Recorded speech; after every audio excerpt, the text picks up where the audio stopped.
Hi friends, welcome back to Anira Trendz. Subscribe பண்ணுங்க வாங்க வீடியோக்குள்ள போலாம். Hi friends, இன்னைக்கு வீடியோல இந்த plain gold color blouse வந்துட்டு எப்படி ஈஸியா பட் சிம்பிளா பியூட்டிஃபுல்லா டிசைன் பண்றதுன்னு பார்க்கலாம். It's a kind of tissue material but வந்துட்டு நல்லா திக்காவே இருக்கும், டிரான்ஸ்பரண்டா இருக்காது. மெயின் மெட்டீரியல் நம்ம இங்க யூஸ் பண்றது பாத்தீங்கன்னா இந்த ஸ்டோன் லேஸ். இது வந்து எல்லா கிராஃப்ட் ஷாப்லேயும் கிடைக்கும். அதுக்கு மேட்சிங்கான த்ரெட் வித் நீடில் எடுத்துக்கோங்க. இது வந்துட்டு லைன்ஸ் எத்தனை லைன் வேணுமோ நம்ம வாங்கிக்கலாம். பட் நம்ம இன்னைக்கு நம்ம ப்ராஜெக்ட்ல யூஸ் பண்ண போகிறது 2 லைன் தான். ஸோ 2 லைன் வந்து நல்லா ட்ரிம் பண்ணி எடுத்துக்கோங்க. ஸோ இப்போ வந்து ட்ரிம் பண்ணி எடுத்துட்டேன். அடுத்தது இதை வந்து வச்சு ஸ்டிச் பண்ணணும். இதில் பார்த்தீங்கன்னா இந்த மாதிரி டஸ்ட் மாதிரி வரும். இது கொஞ்சம் டேஞ்சரஸ் தான். ஈஸியாக வந்துட்டு குத்திரும் கையில் இல்லை காலில், அந்த மாதிரி ஈஸியாக உள்ளே ஏறிடும். ஸோ அதை வந்து கொஞ்சம் டிஸ்கார்ட் பண்ணிடுங்க. தென் இதில் அடுத்த இம்பார்ட்டண்ட்டான விஷயம் பார்த்தீங்கன்னா இதை வந்து கொஞ்சம் ஸ்ட்ரெச் பண்ணணும். ஃபுல் லென்த்துக்கும் வந்து கொஞ்சம் இப்படி இழுத்து இழுத்து விடுங்க. ஸோ இது வந்து ஸ்ட்ரெச் பண்ணுறது ரொம்ப முக்கியம் இந்த லேஸில்.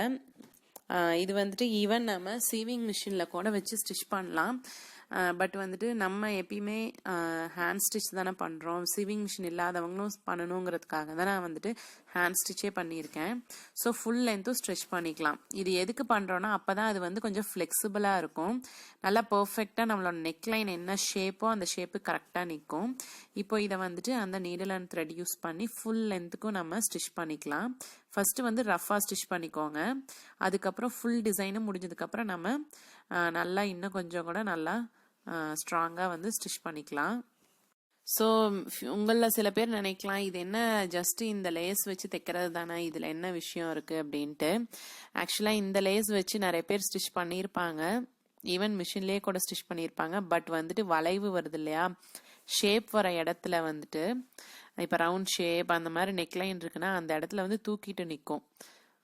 ஸோ அது இல்லாமல் எப்படி பர்ஃபெக்டாக உங்கள் நெக்லைனுக்கு கரெக்டாக இது நிற்கணும் அப்படின்னா அதுக்கு இந்த மாதிரி ஸ்டெப்ஸ் ஃபாலோ பண்ணிங்கன்னா இது கரெக்டாக நிற்கும். ஸோ அப்படியே வந்து கையில் பிடிச்சிட்டே ஃபுல் நெக்லைனும் வந்துட்டு நான் ஸ்டிச் பண்ணிக்கிறேன். உங்ககிட்ட சீவிங் மிஷின் இருந்ததுன்னா நீங்கள் கண்டிப்பாக சீவிங் மிஷின் யூஸ் பண்ணி ஸ்டிச் பண்ணிக்கலாம். பட் இல்லாதவங்க நீடில் அண்ட் த்ரெட் யூஸ் பண்ணிக்கோங்க. ஸோ மெயினாக இதில் வந்து ஸ்ட்ரெச் பண்ணுறோம், தென் வச்சு ஸ்டிச் பண்ணிக்கிறோம். இப்போது இதில் வந்து கீழே பார்த்தீங்கன்னா ஸ்ட்ரெச் பண்ணுற மாதிரி தான் இருக்கும். கொஞ்சம் ஒரு ரப்பரியான ஒரு மெட்டீரியல் இருக்கும். அதனால தான் நம்ம ஸ்ட்ரெச் பண்ணுறோம். இழுத்து இழுத்து விட்டுட்டு அதுக்கப்புறம் இப்படி ஸ்டிச் பண்ணிங்கன்னா இந்த மாதிரி வந்து நிற்கும். இப்போ நெக்லைன் பார்த்தீங்கன்னா கொஞ்சம் முன்ன பின்ன இருக்கும், ஈவனாக இருக்காது. ஐ மீன் அந்த ஷேப்பில் இருக்காது. பட் அது இருக்கட்டும். அதுக்கு முன்னாடி நம்ம வந்து இந்த மாதிரி லைக் இன்பிட்வீனில் கட் பண்ணிடுறீங்க அப்படின்னா அது எப்படி வந்து கண்டினியூ பண்ணுறதுன்னு நான் சொல்லிடுறேன். ஏன்னா எல்லாத்துக்கும் வந்து ஃபுல் லென்த்துக்கு இந்த லேஸ் கிடைக்காது. ஸோ கட் பண்ணி தான் யூஸ் பண்ணுவீங்க. அந்த கேஸில் நீங்கள் என்ன பண்ணணும்னா இந்த மாதிரி எடுத்து அந்த கடைசியில் வருது பாருங்க 2 பீட் ஆர் ஸ்டோன், அதை வந்து நீங்கள் ரிமூவ் பண்ணிக்கலாம். ரிமூவ் பண்ணிட்டீங்கன்னா கீழே வந்துட்டு இந்த டிரான்ஸ்பரண்டான அந்த பேஸ் கிடைச்சிரும். ஸோ இதில் பார்த்தீங்கன்னாவே தெரியும். அந்த பேஸை வந்துட்டு நம்ம எண்ட் ஆகுது இல்லையா, அந்த டிசைனில் கீழே வச்சிட்டிங்கன்னா இந்த மாதிரி கீழே வச்சு அப்படியே ஸ்டிச் பண்ணிக்கலாம். இது மாதிரி உள்ள இன்சர்ட் பண்ணிங்கன்னா நல்லா பர்ஃபெக்டாக ஹோல்ட் ஆயிரும். டிசைன் கண்டினியூட்டியும் கரெக்டாக இருக்கும். ஸோ உங்ககிட்ட லேஸ் வந்து சின்ன லென்த்துக்கு தான் இருக்குன்னா நீங்கள் இந்த மாதிரி கண்டினியூ பண்ணிக்கோங்க. நீங்கள் வந்து அந்த இடத்துல ஜாயின் பண்ணியிருக்கீங்க அப்படின்னு வந்து வெளியில் தெரியவே தெரியாது.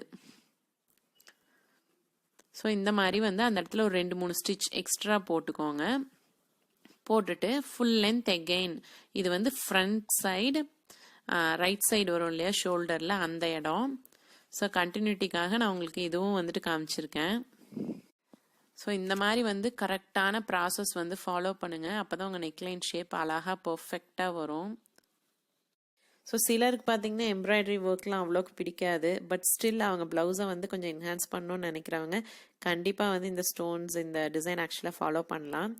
ஈவன் ஏஜ்டு இருக்காங்க பாருங்கள், அவங்களுக்கு வந்துட்டு ரொம்ப எம்ப்ராய்டரி போட பிடிக்கலனாலும் ப்ளவுஸ் கொஞ்சம் கிராண்டாக தெரியணும்னு நினைப்பாங்க. அந்த மாதிரி இருக்கவங்களும் இந்த ஸ்டோன் செயின் ஆர் ஸ்டோன் லேஸை வந்துட்டு யூஸ் பண்ணலாம்.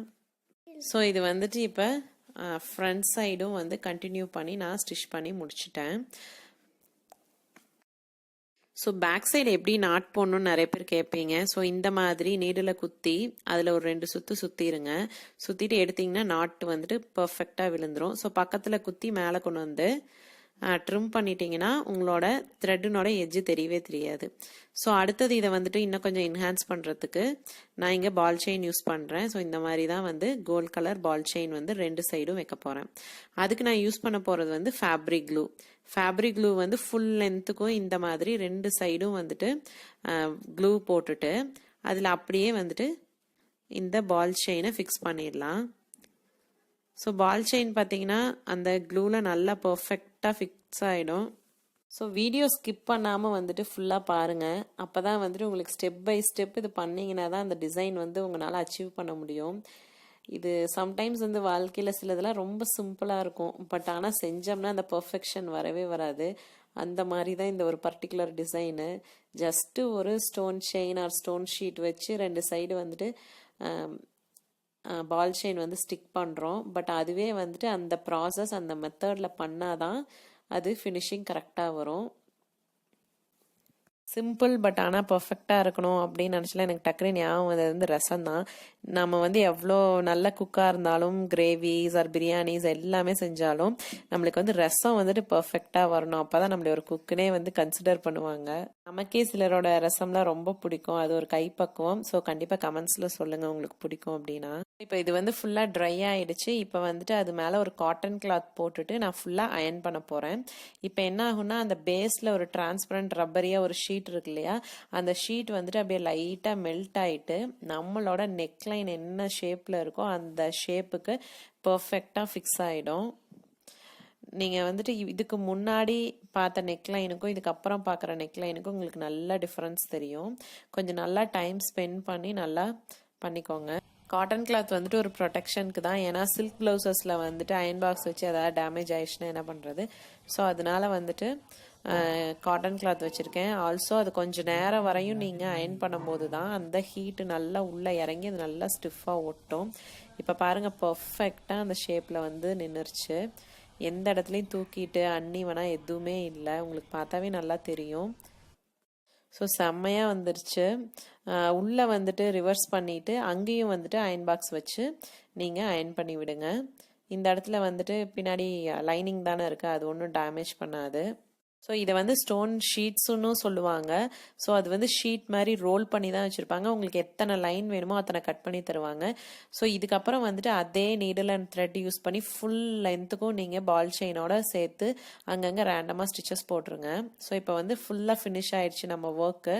நெக்லைன் பாருங்கள் அப்படியே பர்ஃபெக்டாக நிற்கிது. அந்த யூ ஷேப்பில் இருக்கிறது அப்படியே நிற்கிது. அந்த ஷோல்டர் கிட்டேயும் அந்த கண்டினியூட்டி வந்து ரொம்ப பர்ஃபெக்டாக வந்திருக்கு. ஸோ சும்மா ஒரு லேஸ் வச்சோம், ஒரு ஷீட் வச்சு ஒட்டினோம் தைச்சோன்ட்டு ஒரு அன்ஈவனாக இருக்கக்கூடாது. பர்ஃபெக்டாக ஃபினிஷிங் வந்து நீட்டாக இருக்கணும். ஸோ நம்ம சேனல் வந்துட்டு ரொம்ப நாள் ஃபாலோ பண்ணுறவங்களுக்கு தெரியும், நான் சிம்பிளான டிசைன்ஸ் போட்டாலும் கொஞ்சம் பர்ஃபெக்டாக நீட்டாக இருக்கணும்னு எதிர்பார்ப்பேன். சும்மா ஏனாதோனான்னு ஒட்டிட்டு அதில் ஏதோ ஒன்று ஸ்டிச் பண்ணி அப்படியே முடிக்கிறதுலாம் கிடையாது.